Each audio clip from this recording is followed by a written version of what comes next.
The unsolved murder in a small town.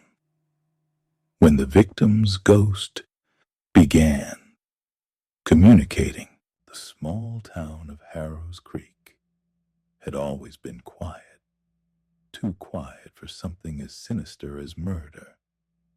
For years, the brutal death of Rachel Holloway, a young woman found lifeless in her own home with no clear suspect, haunted the streets.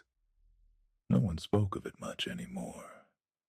The case cold, and life moved on, as it always does in places where time feels like it's standing still.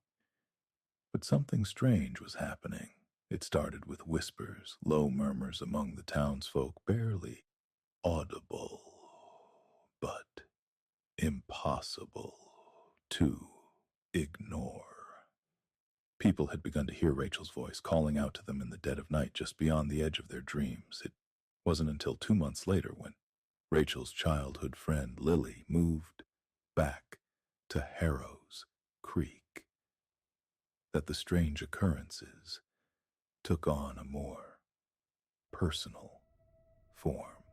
Lily had left the town as a teenager, escaping the shadow of the tragedy that seemed to define the place. But after years of living in the city, she'd come back to care for her ailing grandmother.